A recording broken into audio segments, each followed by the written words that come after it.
দেখো CBCS paper CC2 সাবলি suggestion 2025, অর্থাৎ তোমরা এখন যারা অন্য কোনো সেমিস্টারে পড়ো এই সিবিসিএস সিলেবাস অর্থাৎ ওল্ড সিলেবাসের আন্ডারে, অথচ তোমাদের তখন ফার্স্ট সেমিস্টারে যে দুটো পেপার ছিল CC1 এবং CC2, তো সেই CC2তে তোমাদের সাবলি রয়েছে, তাদের জন্য মূলত আজকের এই সাজেশানটা। তো তোমরা জানো যে তোমাদের এই সিবিসিএস সিস্টেমের কোশ্চেন প্যাটার্ন ছিল 15টি শর্ট কোশ্চেন এবং টিকা টাইপ প্রশ্ন সেখানে 8টা থাকে, সেখান থেকে 4টে করতে হয়, এবং 10 নম্বরের প্রশ্ন 6টা থাকে, সেখান থেকে 3টে করতে হয়। এই মিলিয়ে মোট 65 নম্বরের প্রশ্ন। তো শর্ট কোশ্চেনের কোশ্চেনটা বলি, দেখো তোমাদের লাস্ট পরীক্ষা হয়েছে 2024 সালে, তাহলে এই 24 সালটা তোমরা বাদ দিতে পারো। এই 24 সালটা বাদ দিয়ে বাকি যে পেপারগুলো রয়েছে সালের, সেগুলো শর্ট কোশ্চেন তোমাদের কিন্তু সবাইকে সেগুলো করতে হবে। তো আমি শর্ট কোশ্চেনের সাজেশন দিলাম না, আমরা প্রথম দেখে নেব 10 নম্বরের গুরুত্বপূর্ণ প্রশ্নগুলি। তো তোমাদের 6টা প্রশ্ন থাকে, সেখান থেকে 3টে কোশ্চেন করতে হয়। তো আমি এখানে টপ 6 কোশ্চেন রেখেছি, দেখে নাও টপ 6 কোশ্চেনগুলো কী রয়েছে। দেখো এখানে প্রথমে রয়েছে পুরাপ্রস্তর যুগ। দেখো এই পুরাপ্রস্তর যুগ থেকে যে প্রশ্নটি তোমাদের হবে সেটি হলো পুরাপ্রস্তর যুগের প্রধান বৈশিষ্ট্যগুলি বিশ্লেষণ করো। দেখো এর পাশে স্টার দিয়েছি, আমি আসছি কেন স্টার দিয়েছি। পরের প্রশ্ন দেখো নব্যপ্রস্তর যুগীয় বিপ্লব। এই প্রশ্নটি কেমন হবে দেখে নাও। প্রশ্নটা এমন হবে, নব্যপ্রস্তর যুগীয় বিপ্লবের প্রধান বৈশিষ্ট্যগুলি আলোচনা করো। দেখো এই যে দুটো টপিক দিয়েছি, টপিক 1 এবং 2, দেখো দুটো স্টার দিয়েছি এবং দ্বিতীয় বন্ধনী দিয়েছি, পাশে লেখা রয়েছে 100% 1। অর্থাৎ তোমাদেরকে বলতে পারি আমার অভিজ্ঞতা থেকে, এই পুরাপ্রস্তর যুগ এবং নব্যপ্রস্তর যুগ সম্বন্ধে যে দুটো প্রশ্ন আমি বললাম, এই দুটো প্রশ্ন করলে আশা করছি একটা প্রশ্ন তোমরা 100% পাচ্ছ। এটি আমার ধারণা যে এই দুটি প্রশ্ন করলে তোমরা একটা কোশ্চেন কিন্তু কমন পাবে, অর্থাৎ 10 নম্বর তোমাদের কিন্তু হাতের মুঠোয় চলে আসবে, এটি আমার ধারণা।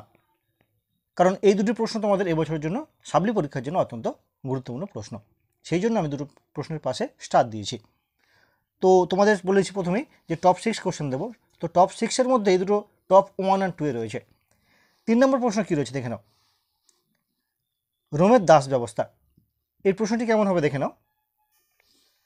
প্রাচীন রোমের দাস ব্যবস্থার উপর একটি সংক্ষিপ্ত টিকা লেখো। এটি কিন্তু তোমাদের এমনই একটা প্রশ্ন যে একটা প্রশ্ন করলে হয়তো একটাই পড়ে গেছে বা পড়বে, এটি তেমনই গুরুত্বপূর্ণ প্রশ্ন এটি আমার মনে হয়। অর্থাৎ উপর থেকে যে প্রথম 3টে প্রশ্ন রইল, 3টে প্রশ্ন তোমাদের অবশ্যই করতে হবে। এবার দেখো 4 নম্বর প্রশ্ন কী রয়েছে, গ্রিসের ট্র্যাজিক নাটক। এই টপিকের উপর যে প্রশ্নটা হবে, যে প্রাচীন গ্রিসের ট্র্যাজিক নাটকের যে ধারাগুলি রয়েছে তা বিশ্লেষণ করো। এবার দেখে নেব 5 নম্বর প্রশ্ন। 5 নম্বর প্রশ্ন কী রয়েছে দেখো, মিশরের প্রাচীন রাজ্যের সাধারণ বৈশিষ্ট্যগুলি আলোচনা করো। 6 নম্বর প্রশ্ন দেখো,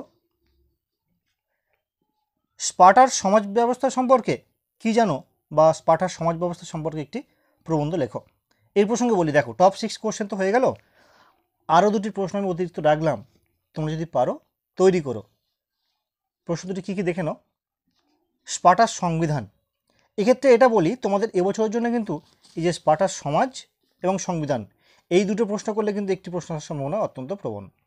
আরও একটি প্রশ্ন যেটা কিনা আচ্ছা দেখো, মানব সভ্যতায় লৌহ, এই টপিকটার উপর যে প্রশ্নটি হয়, মানব সভ্যতায় লৌহ প্রযুক্তির আবিষ্কার সংক্রান্ত ঐতিহাসিক বিতর্কটি আলোচনা করো। দেখো এটিও আমি স্টার দিয়েছি, দেখো ঠিক প্রথমের প্রশ্নের মতো এটিও স্টার দিয়েছি। হয়তো এটা এক্সট্রাতে রয়েছে, কিন্তু এই 8 নম্বর প্রশ্নটা কিন্তু আমার মনে হয় বেশ গুরুত্বপূর্ণ। তো দেখো এই 8টি প্রশ্ন তোমাদের দিলাম, যার মধ্যে থেকে প্রথম দুটো প্রশ্ন অত্যন্ত গুরুত্বপূর্ণ, পুরাপ্রস্তর যুগ, নব্যপ্রস্তর যুগ এবং প্রাচীন রোমের দাস ব্যবস্থা এবং পরবর্তী প্রশ্নগুলি। দেখো তোমাদের মধ্যে যারা ভাবছো যে অল্প প্রশ্ন করবো আমরা, বেশি প্রশ্ন করার মতো সময় নেই, তাদেরকে বলবো তোমরা 4টে প্রশ্ন করো। যদি একদম পরীক্ষা খারাপ হওয়ার থেকে আশা করছি ভালো পরীক্ষা হবে। সে 4টি কোন 4টি দেখে নাও। এক হচ্ছে পুরাপ্রস্তর যুগ, 2 হচ্ছে নব্যপ্রস্তর যুগ, এই দুটো প্রশ্ন করবে,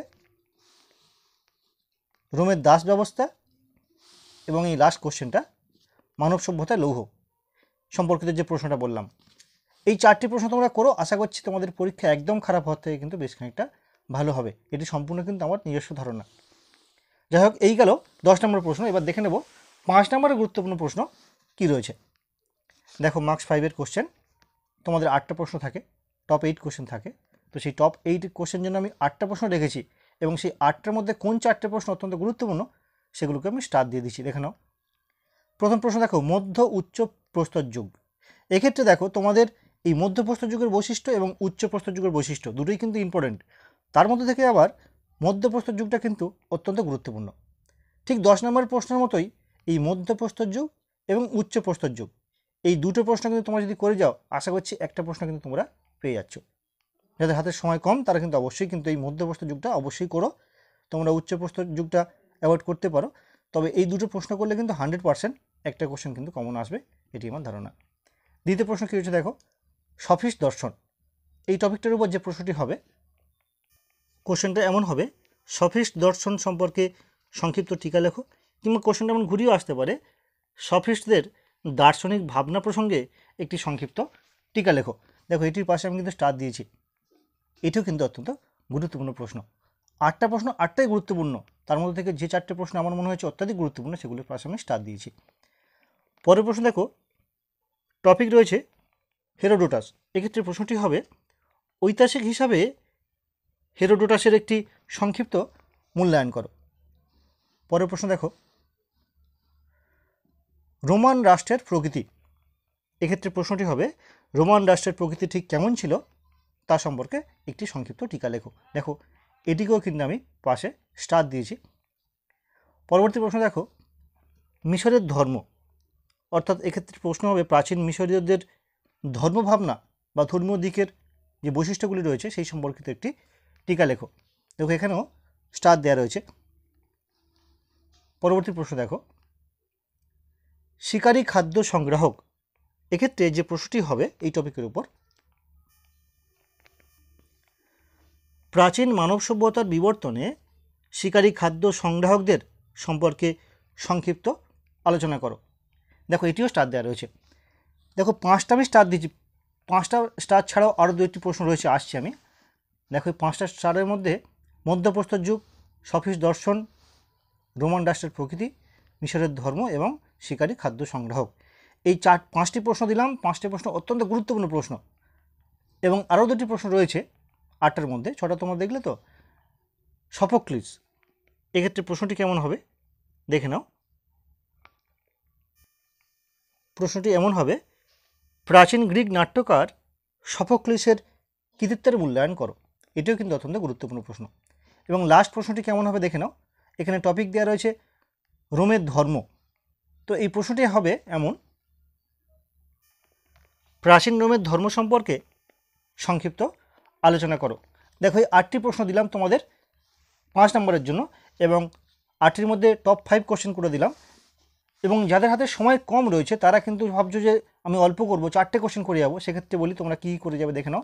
মধ্যপ্রস্তর যুগ অবশ্যই করে যাবে, সফিস্ট দর্শন অবশ্যই করে যাবে, রোমান রাষ্ট্রের প্রকৃতি এটা করে যাবে এবং করে যাবে এই শিকারী খাদ্য সংগ্রাহক। এই 4টি প্রশ্ন কিন্তু তোমরা অবশ্যই করে যাও।